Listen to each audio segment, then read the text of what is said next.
Sheikh Ahmed, when you are in a room and there are 7, 8 bodies on a table and it's just you. Yeah.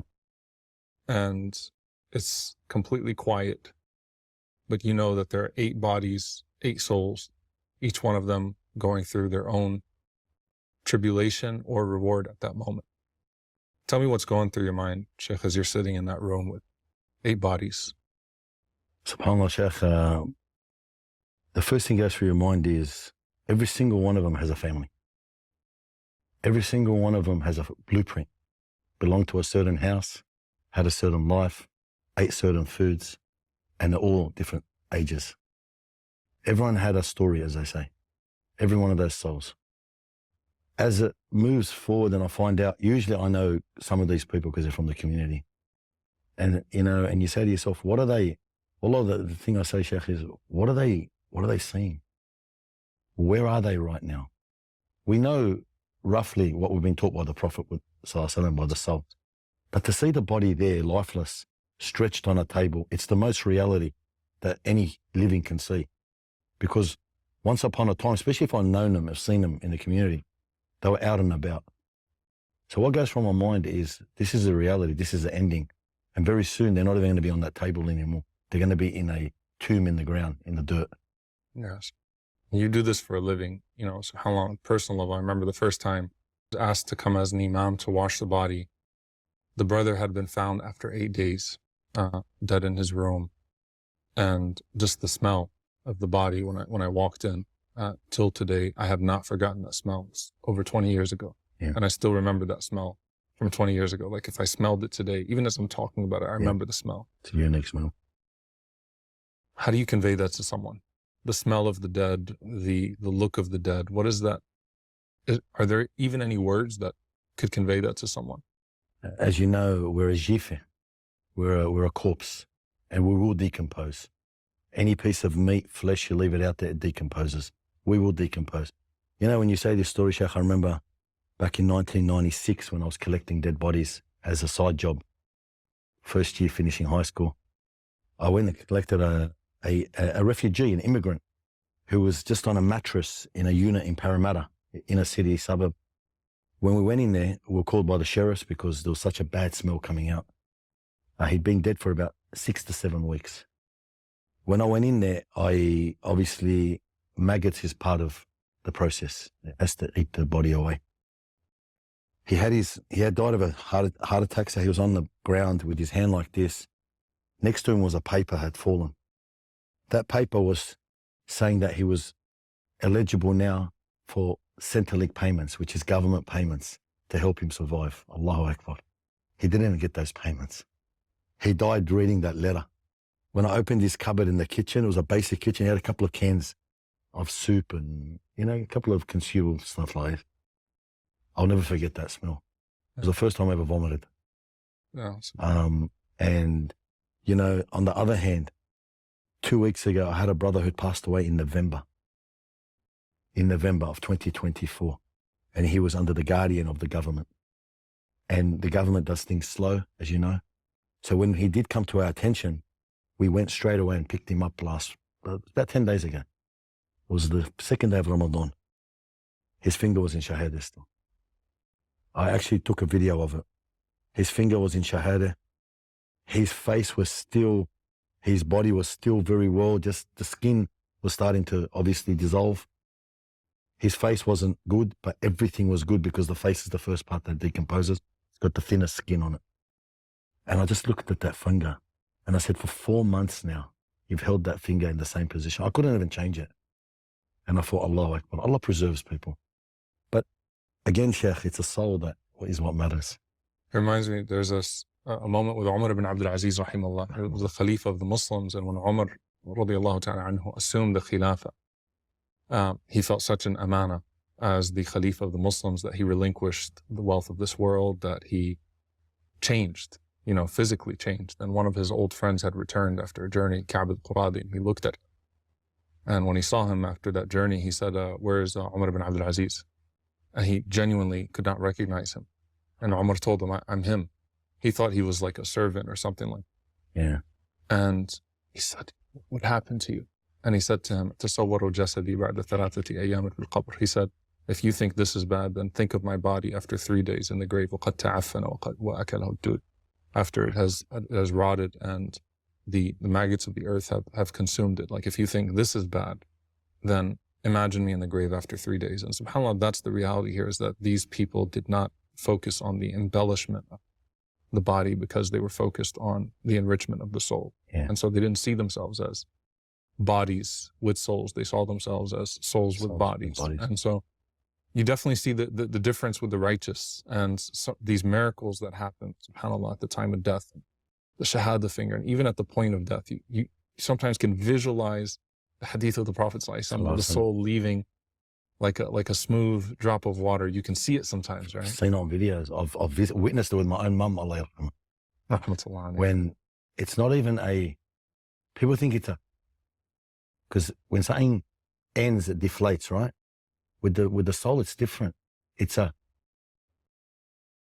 breath in. Exactly. It's opposite, and people don't realize that. Exactly. It's not anything that you deflate to end will let the air out, deflate what's in it. With the human body, it doesn't deflate. It draws the last breath. It goes, and then it just, subhanAllah, the soul leaves. Allahu Akbar. Wallah, this is what I noticed. Another big thing I noticed, and from the teachings of our religion, is the feet. When it tells you this, the soul starts from the feet and works its way up, and everything starts to go cold, and where's the people to help? And it happens in the hospitals. The feet are always like this, yeah. They're always, our feet are like this normally. They're like this. Down.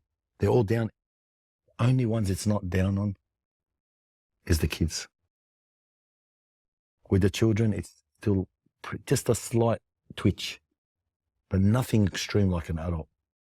So I feel that the adult obviously will go through much more perseverance in the time of death with sakarat al-maut compared to a child.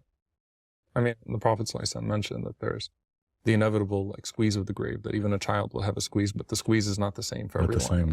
Death is not the same for everyone. We ask Allah for an easy and smooth process.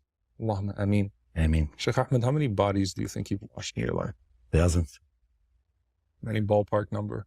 I've been doing this for a long time.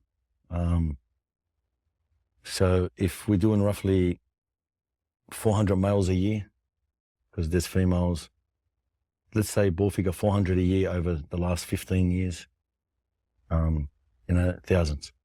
And what started this journey for you? Wallah, the journey started with me being infatuated with death. As a young guy, I would listen to an anashid that my mum would play when I was 14 by a guy called Ja'fari. I said it to the boys before.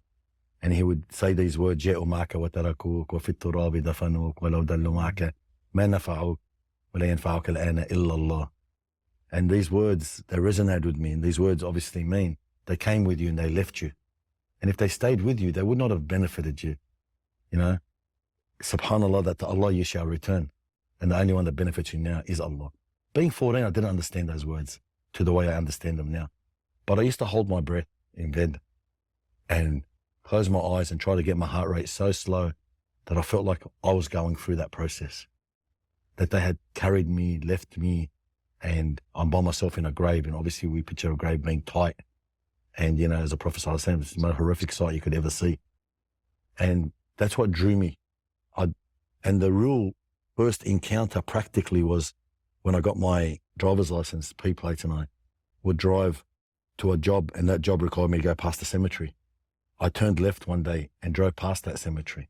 And that cemetery is the biggest operating cemetery in the world right now, Rookwood Cemetery. And I went in there, and subhanAllah, the Muslim section came right in front of me. And I got out of the car and I walked amongst the graves. And this is a 17-year-old. And started looking at pictures and reading names. And I remember one that stood out was a 90-year-old and a 30-year-old. And I did the maths in my head, 30, 60, 93 times. Why was he given 3 times the chance than him? This was what I'd say to myself. He had 3 times more life than him. And then I would see ages, I would see names, I would see different cultures. And then the pictures.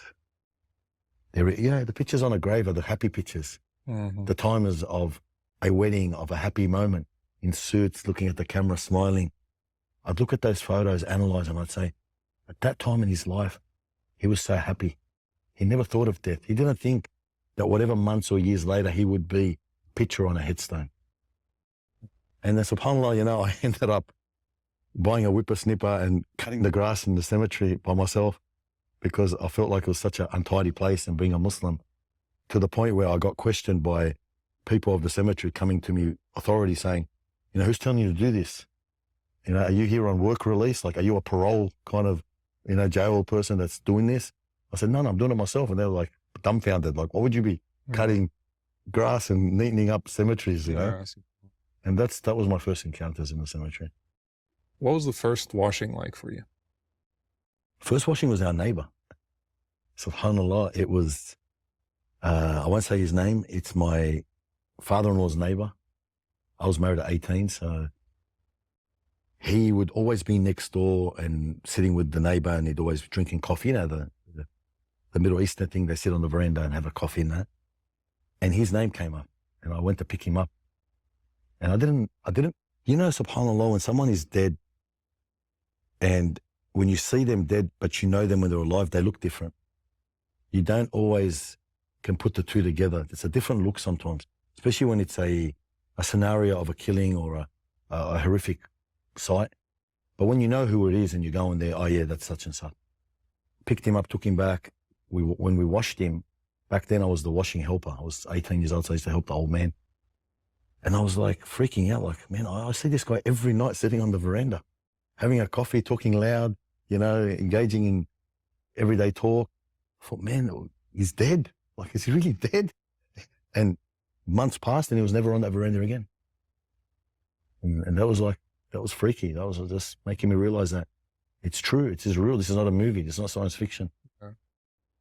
So, Sheikh, when you think about the Barzakh, what does that look like to you? Like, what do you think of when you think of the Barzakh? Because you know